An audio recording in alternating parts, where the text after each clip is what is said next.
Tonight I'm going to talk to you about solving a particular problem. I've called this presentation silhouette painting, and that's the solution I found to a problem that I think will be familiar to most of you.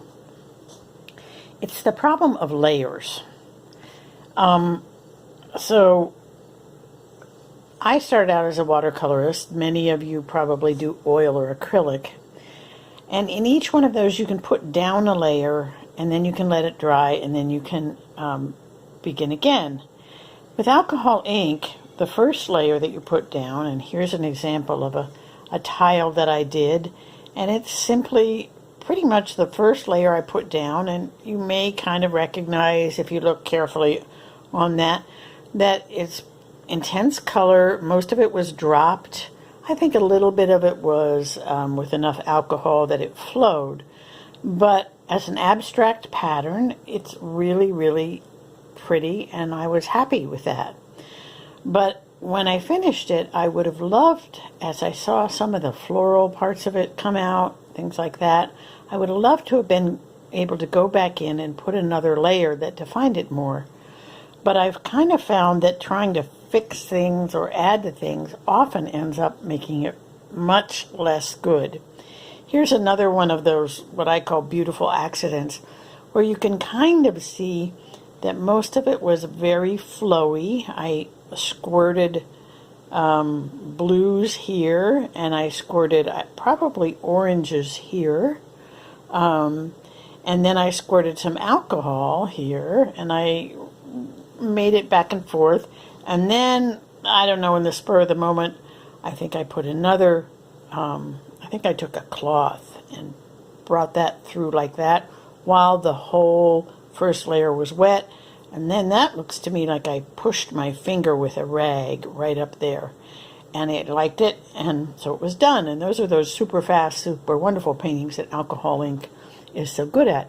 However, what happens, and what the problem is that I'm talking about, and that I sort of found ways to solve via silhouette painting, is that if you try to go in again, you don't always like what you get. And this is an example of something I don't like. Let's see if I can pull that back out again. So you can kind of see the whole painting there. Can you see that whole painting there? Get over to the end. It's a pretty long one.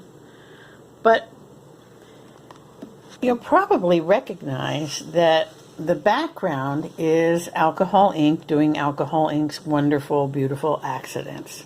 So you get all kinds of interesting lines that you didn't think of, but they're so beautiful. And then I wanted to go in. This is a very early painting. I wouldn't probably paint anything like this anymore.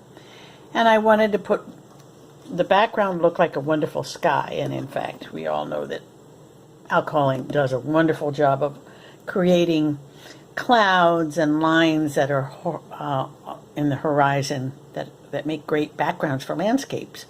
So I wanted to put geese, because I live on the Chesapeake, where there's approximately a gazillion Canadian geese that come up and down our shores.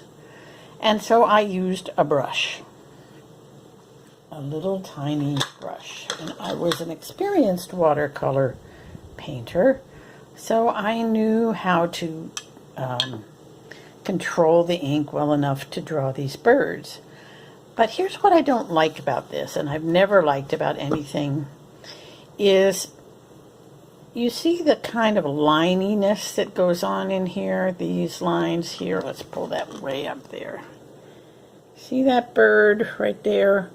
Well, I don't really want this line or all this texture in here. I had wanted it to be perfectly flat, brown, mid-tone bird. And I didn't know how to get that.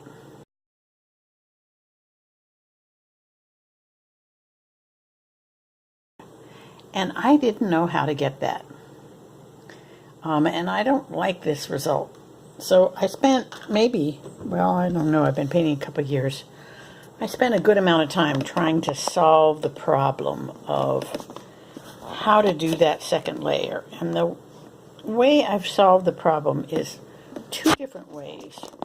One is sort of negative painting, and one is sort of collage. So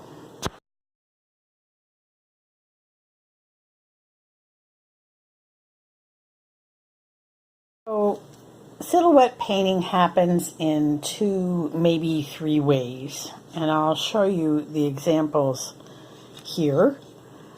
One way that I do silhouette paintings, this is resined on a tile, a long tile. This texture here was in the tile, that's why I picked it. And as you know, there's lots of lovely tiles that have great texture. And this little fellow, this little heron, is cut out of, ta-da, big reveal, shelf paper. This is simply the stuff that you line up, peel and stick. I bought this one from Home Depot. And so I laid out a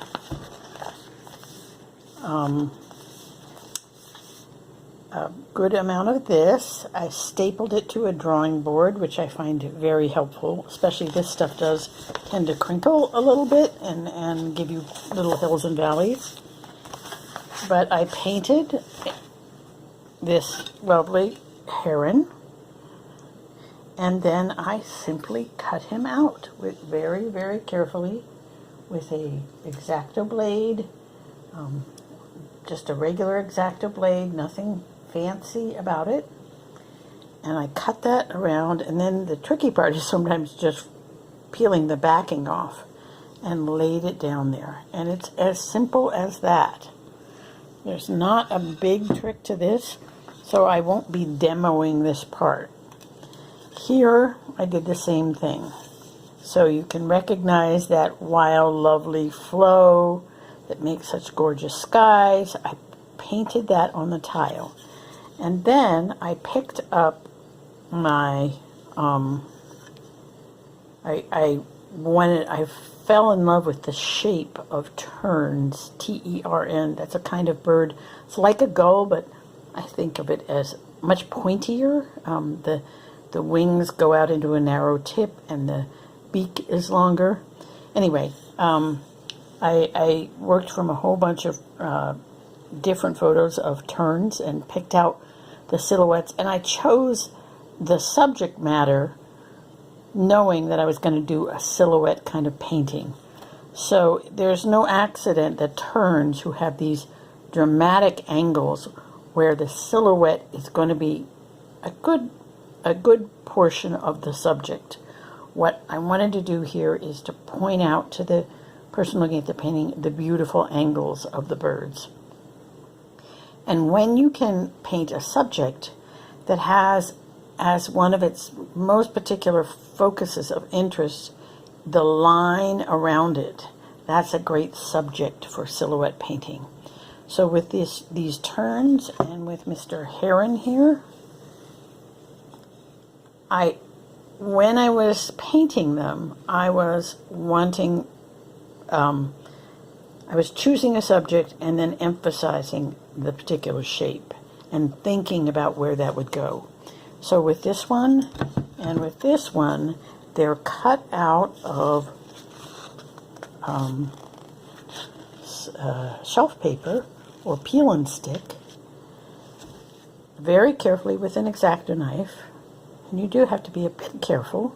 And I cut on one of those self-healing mats. So you're going to be taking some very close things. But you know what? I actually remember that when I was trying to cut this out, I think one of the beaks accidentally got cut. Might be this guy down here. It accidentally, it's hard to cut at those sharp angles sometimes, even with a knife. And so I put the figures on, and then I went back in with marker. And if there were any angles that didn't work, I could add that. I'm pretty sure that part is marker, and maybe that as well.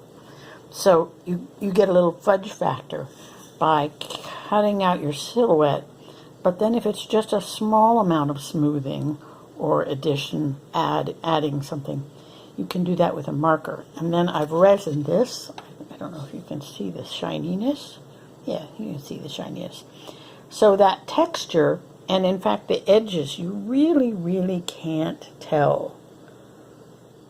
I can't tell anyway, that this is paper on top of tile. More silhouette painting done with the shelf paper or peel and stick method. Here, and you'll probably recognize that pretty background landscape lines that alcohol ink does so naturally. And some of you may notice the addition of a snow cap here. Thank you, Alexis Bonavita Cola, for teaching me how to do this. But I've wanted, again, to go in and add distinct elements on top of the original first layer. And this is also peel and stick. And with all of these collage methodology, silhouette paintings via collage, I've known what I was painting when I was painting on the peel and stick, and I've tried to make the texture match what I'm painting. So here I was going in, I believe, with a calligraphic pen and pulling up stuff at right angles because I wanted the impression of a town or a group of buildings that are on the water and reflecting in the water. So the second kind of silhouette painting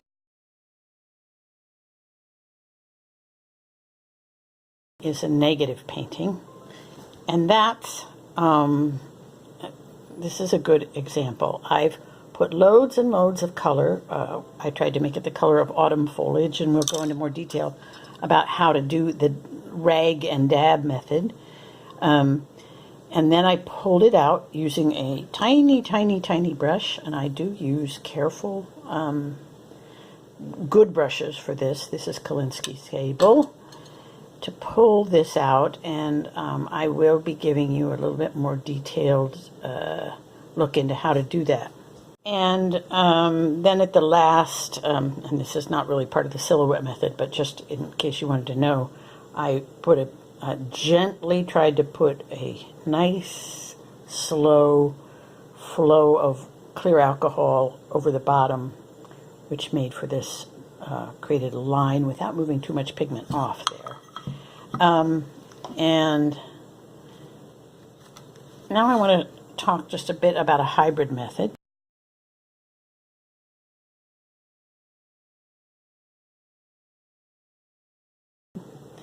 Which is using a tool, and I am kind of a skinflint about art supplies in some ways, but I highly, highly recommend Tim Holtz's ink palette. Let's see if I can get it open for you. Because I recommend it for this method because this is going to be a dry brush method. So I poured a bunch of drops of my favorite yellows and my reds and my greens and my earth colors and darks and blues in here and let them dry. And that just stays like that for months. And then what I think is really clever here is there's a palette over here. So I tend to use my warm colors in one segment, my cool colors in the other, and leave this last one for this third one for the clear alcohol, and then this was my snow cap basin. So you're not getting things quite as muddy as sometimes they get with no divisions. But it was only when I had this and a good brush that I began to realize that you can do a hybrid method here. As you can probably guess, this background here is all poured. I don't think this is with snow cap. I think this is just letting the background flow through. Then I put a bunch of drops down here and manipulated them with my rag at my hand. It's a method you're going to see in a minute. But for this,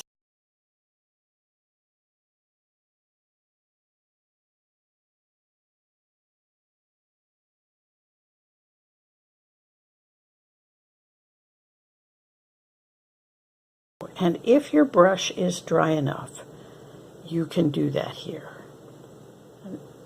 The one thing you can't quite do is to eliminate that bloom. See how there's a darker edge there? Then here I got an edge that I wanted by going back in with that tiny little brush and alcohol. I like this, and I'm happy with this, much happier than I was with that first painting. But I will also say that if you look here, there's no bloom because the bloom was cut off. And by bloom, I mean that edge of pigment. So if you don't even want a tiny, modest outline like you get here, then you're going to have to use the peel and stick method, or finally this method, which is negative painting, where you're pulling the silhouette out of a dense amount of color. And I'm going to not tell you too much about this because the second half of our demo is me painting this picture.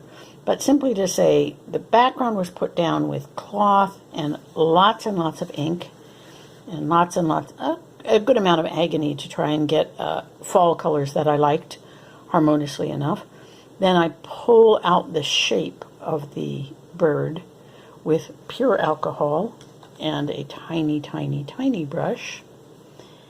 And that's what I'm going to demo mostly. And then way here, the edges of this are nearly everything. So I will be using rag and dab, and then brush and alcohol. And then at the very end, you'll see, and I think it's pretty crucial, that I'll use a combination of rag and brush and also marker to get this exact line, which is really important because at least it's important for a silhouette concept. So you're not really seeing any of that extra line that you get so often. There's this kind of texture, and then there's pure there, and there's a clean break between that. And that's done with a lot of care. Okay, let's go into watching me paint this painting to give you a little bit more practicality here.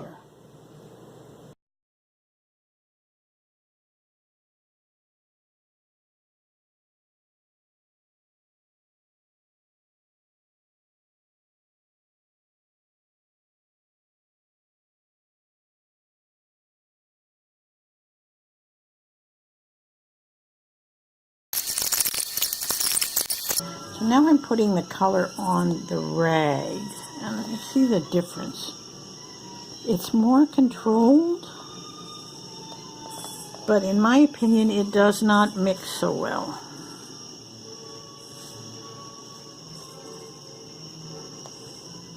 And now I'm just going to keep a yellow dab.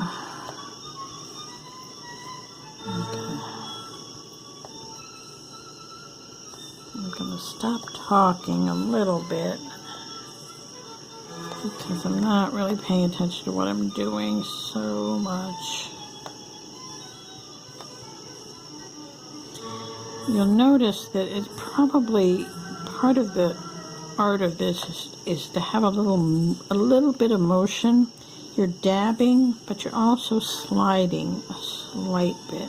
And you're noticing with each dab, you're noticing, what am I doing here?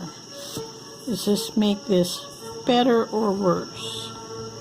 Now, there was some very hardened, junky pigment there, and I had to dab it a whole bunch of times. And I wiped out my little heron's head, poor thing. Now I've got a bunch of brown on there, and I'm hoping if I put just a tiny bit of alcohol on there, that I'll get a little more earthy green. This green is just a little too green for me. Every time I try to take it down a notch, it goes way too far the other way. It's getting there. Do not underestimate how good it is to clean your rag.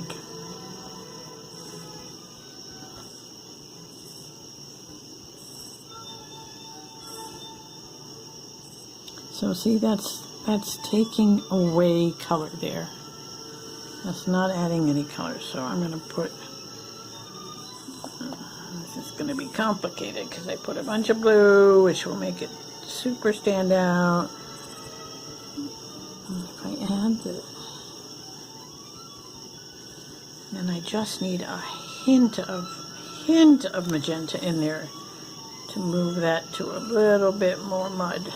So I'm going to put that hint of magenta on my rag rather than directly on there. Yeah, okay. Now we're getting a little bit of green that doesn't shout. And what I have found, like that, and I'm going to go really fast, try and get that over a good amount of the area so that I have a more harmonious plate. Okay, so what did I do there? Funny thing, so I put a drop of blue and a drop, was it yellow or just red? I think I'm going to say drop of blue. And while it's still kind of milky, added some honeycomb. And then as you notice, it's getting a little too green, so I'm just going to put a hair of magenta on my cloth and make a little tiny bit of magenta all over, and then mush, mush, mush, mush, mush, mush, mush, mush, mush. Now, and I'm getting a kind of violet, too much magenta. I'm going to put more yellow in there. So now the hue is getting kind of what I want, but the value is too light because I had to put so much of the yellow on, and the yellow has a lot more alcohol in it, so it's watery. That's just need that red to tone down the green just a smidge. Oh, I know what I'm missing. So silly. And as I told you earlier, there's always sepia in this. Every part of this painting has had sepia. There you go. Now we're getting into the right color family. Now it doesn't look like a silly purple branch on a nice autumn tree. Okay, all right, we're getting there. And then I'm going to put a little sepia over here because this is too green. Notice how fast I move that sepia around. I'm not wanting a hole in my painting. I want a hole in my painting. I want this to blend. And now that's dry, and if I keep dabbing at that, it's going to mess it up. And if I was talking to myself, I would not have said mess it up. I would have said something much more less ladylike.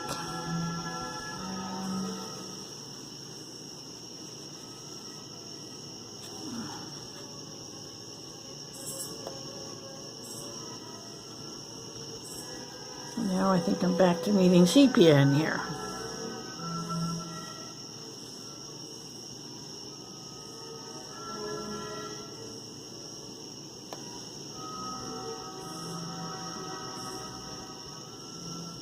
I'm not really happy with that. But I think you got the feeling of the dabbing. Now whether or not you got the feeling that you want to ever dab. Now the challenge is how to put that little heron back there. And I think you've begun to see how very, very carefully I calibrate how much moisture there is. I just put a little bit of alcohol down here. And I test how much is on the brush. Look how the tiny brush that is. Eensy beensy. And even then I'm going to bleed it. So I'll put it in the alcohol and then I'll bleed it. And I'll see how that's a big drop. A pretty big drop. So I've got a slightly damp brush. I'm also looking at a picture you can't see.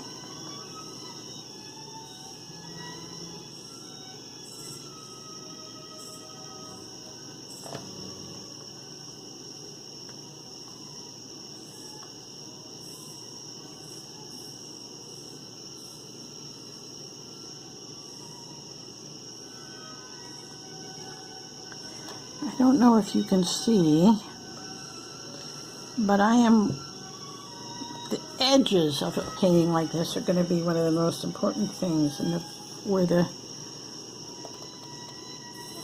side of the bird.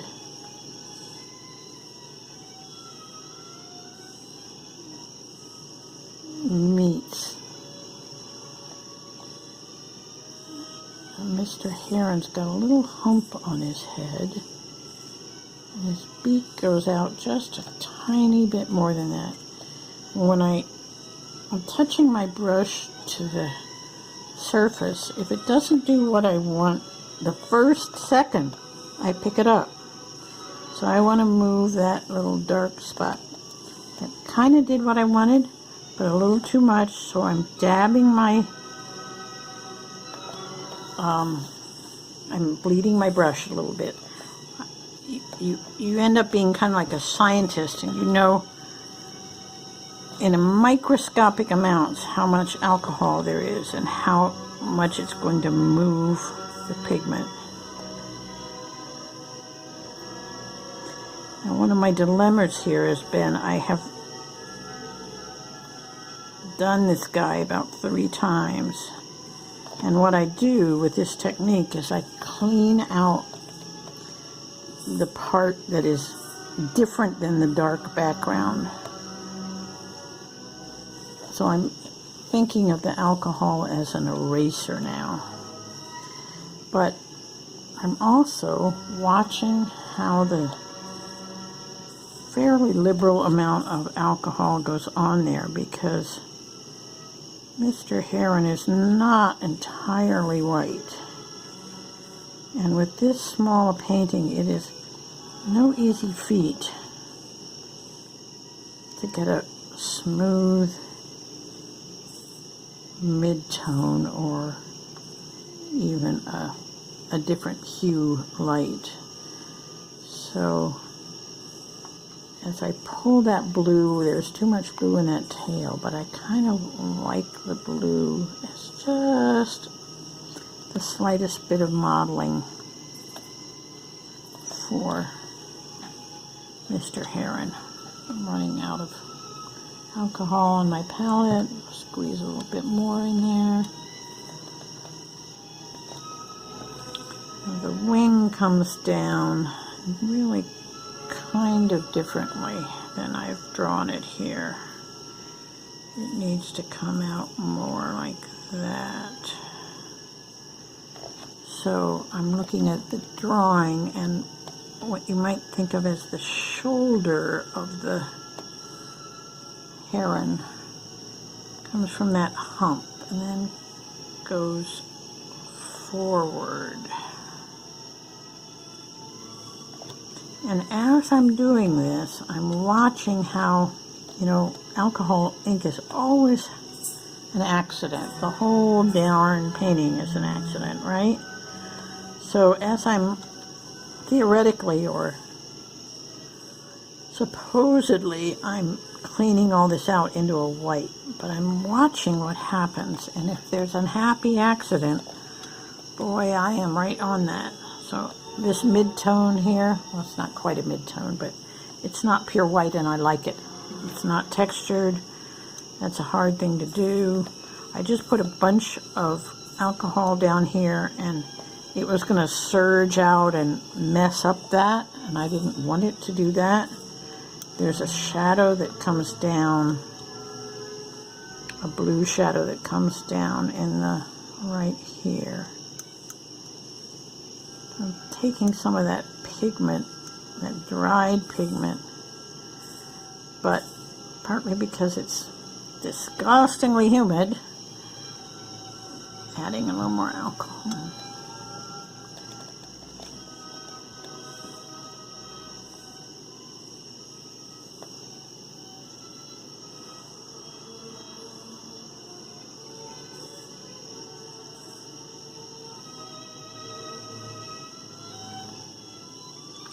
And you see, one of the things I've trained my eye to notice is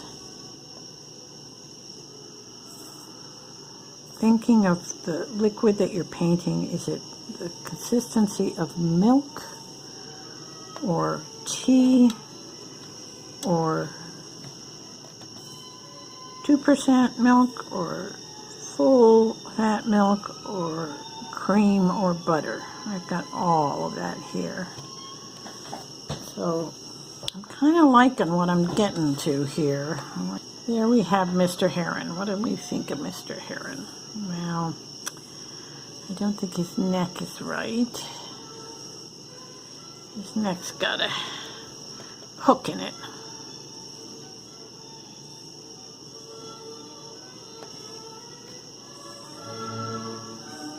So now I need clear alcohol again. I have to clean my brush. This time really clean it. Get the ink out, and I'm going to test that with my rag.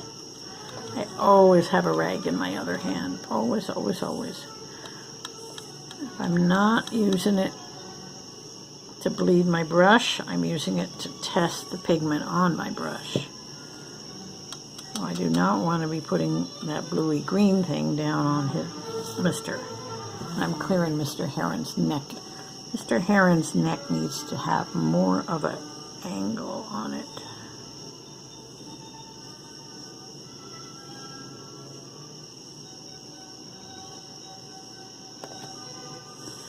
So I'm dipping into the clear alcohol. I'm bleeding a bit of that onto my cloth before I put it down.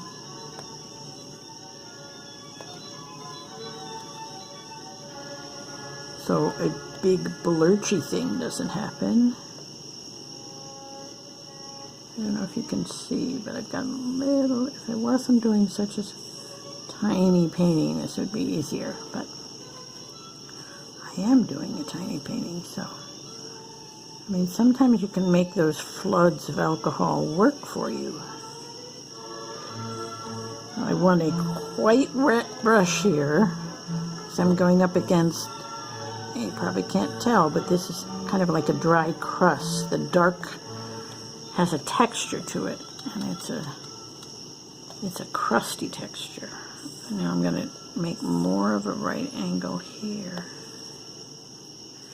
And as I take that out, my eye is also composing. I'm not just thinking of hue, I'm also thinking of line. Is that line right?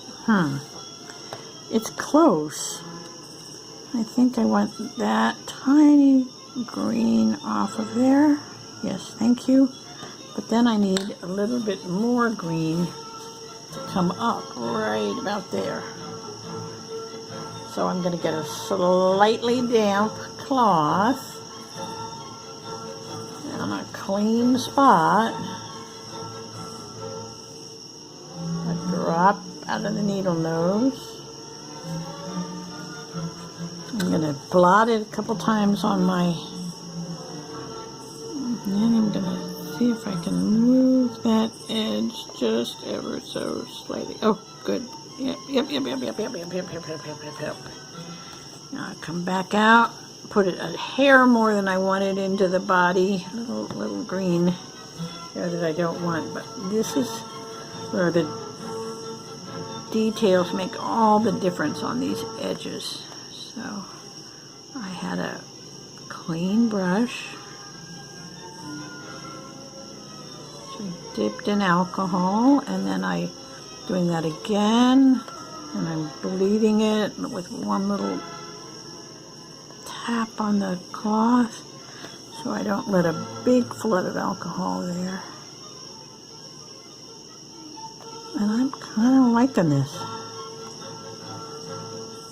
I'm thinking Mr. Heron is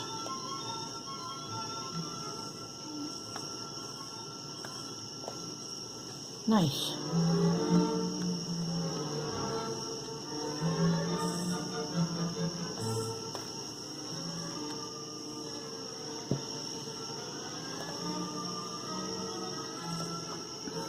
I've got a nice clean brush. I'm going to go around here and bring that line, pull that pigment off the wing.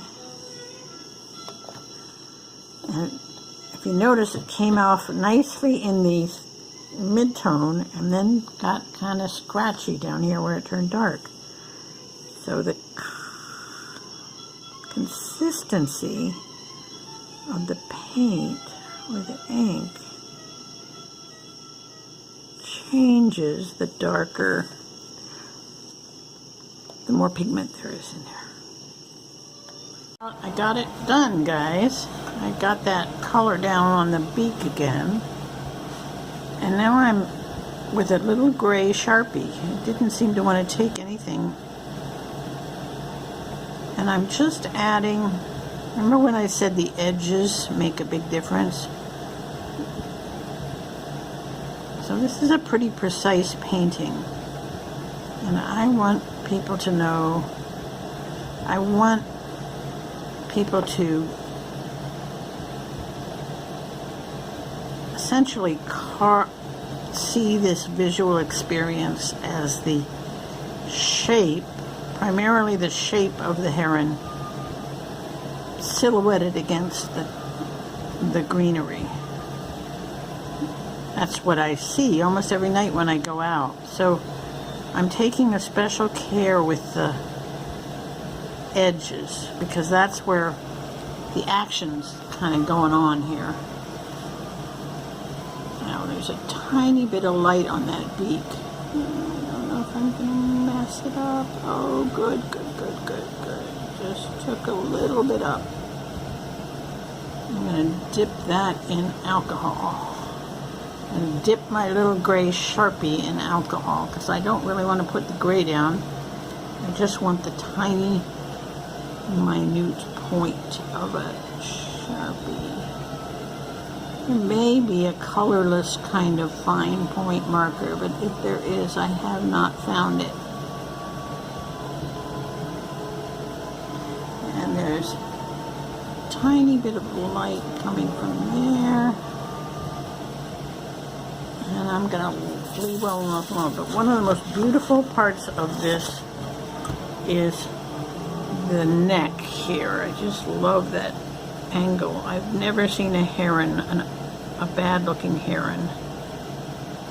So I'm trying to get that edge. See how that edge is a little raggedy?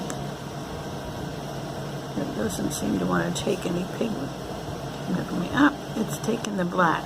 Didn't want to take the gray. And we don't want to get it to a point where it's like a line. So I'll probably go get another fine point Sharpie in a brown color.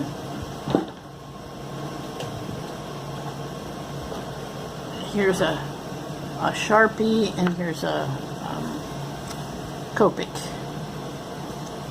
Let's see what the Copic does. It's pretty dark here, so we don't want to go overboard. I kind of like this because it's a very red brown, and I can go up next to that black I put down and modify it a little bit. I don't want this to look like a line, a black line. And I also have, it's getting too warm.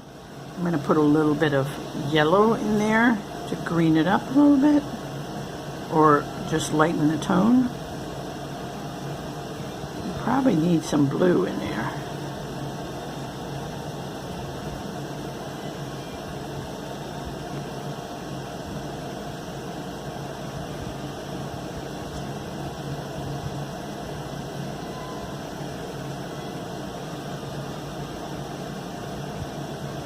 Working pretty well. I'm not sure if you can see it, but the angle here is very important to me. It's ever so slight but very smooth concave going on there. That's pretty nice.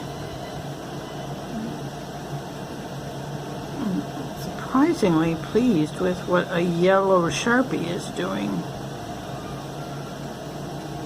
It's giving me just a hint of a darker tone,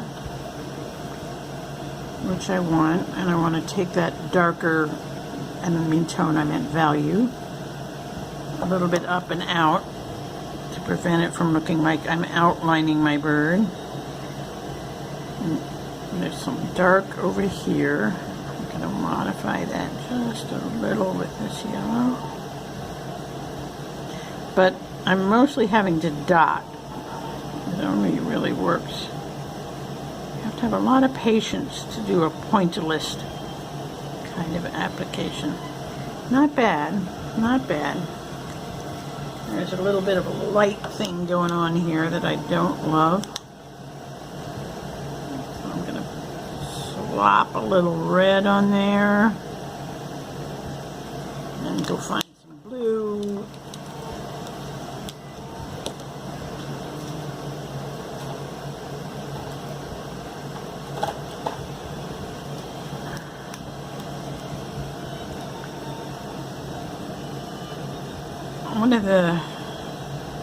I've never really thought much of my color skills. I'm more of a draftsman than a colorist, I think, or at least that's the skills I was born with. Now this is a colorless marker that I'm trying to use as a sort of mixer. And it's the chisel tip side, which is making too much linear texture. So I've gone back to that brush nib. I love the brush nib. Copic markers have several different lines, and there's only one, I think, only one line that has the brush nib. But now, of course, because it's colorless, it's taking it out. That's not what we want. Put it back in there. Put that tone right back in there. Where's my blue?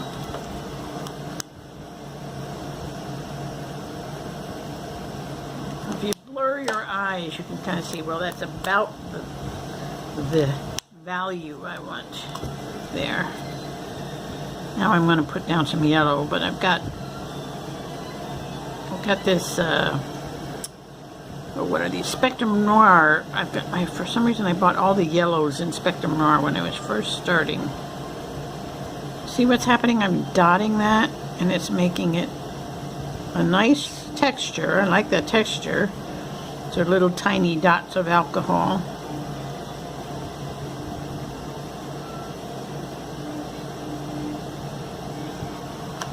Now I think I need a faintly, because that's a nice texture, but it's a different texture than everything else. So I need to blur it up a little bit. I put just a tiny bit of alcohol on the rag on my finger. You know, I'm going to take my glove off on this non-drawing side because I need to feel how moist that is.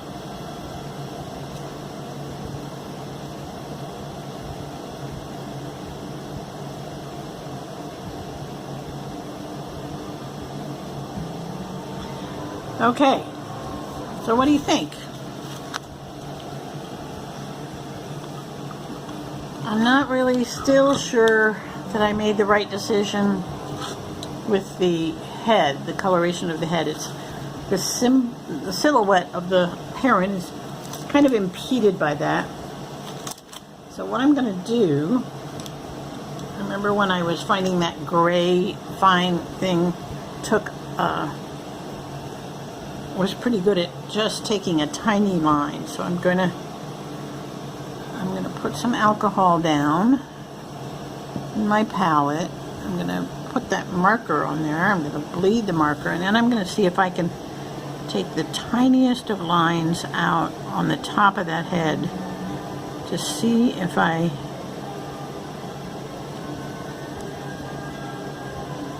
don't hate that. I do not hate that. And in fact, in the photo, there is a little bit of a line. Not that I'm following the photo, because if I was following the photo, I'd have to put way more detail into this body, which would make the problem that I'm trying to solve right now even worse. So what I wanted to happen was that the silhouette of the heron is the very first thing you see. So I'm going to strengthen the outside of that line so that the eye can see. I just actually lost a bit of that, the silhouette line of the beak.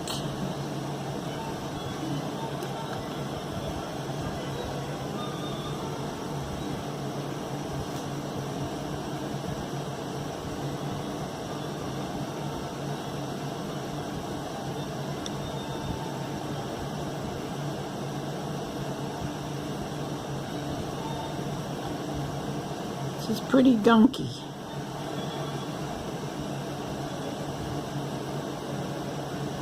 Oh, that's good. Oh, that is quite good.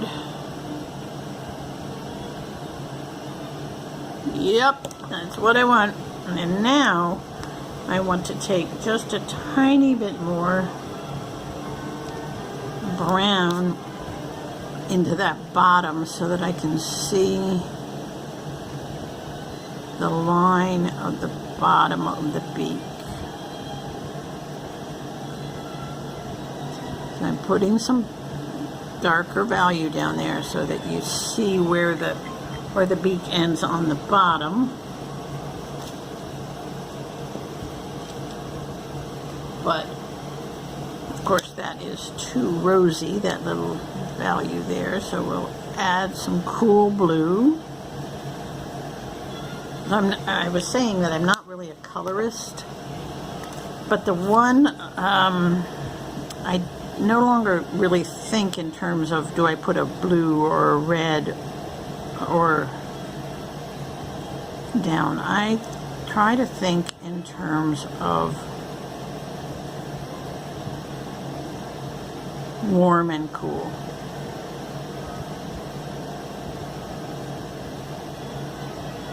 I messed up that line just a little bit.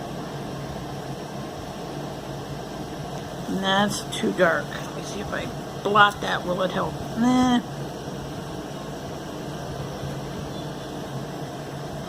I think I'm gonna have to go back and take a little out of the bottom of that. So we're gonna use that funny little gray marker again as a kind of eraser. Looking up again to see what my Mr. Heron's line at the bottom. Yeah, that's about all he needs, but I'm going to take all that out. Now it's putting gray down. I do not want it to put gray down.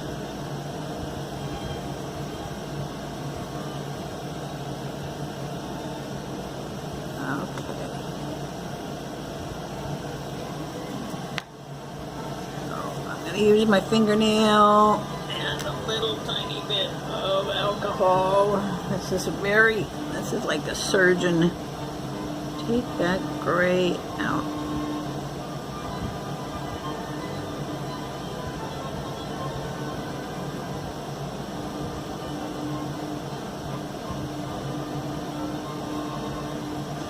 Pretty good.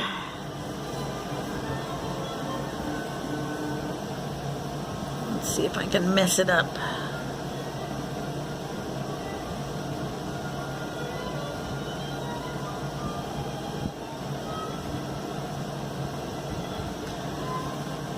Alright.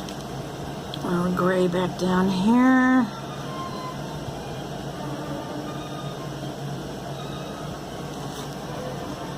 So I would really like colorless that could take up. Let me see if I can do it with a chisel tip.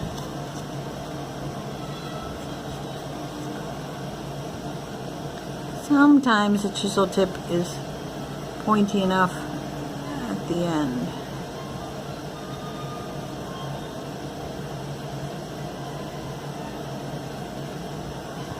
That's pretty good. I think I better leave it. What do you think? Now I think the bill is too fat at the end. We need a little dark to go up there. Oh, so close. And yet not.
That's pretty good.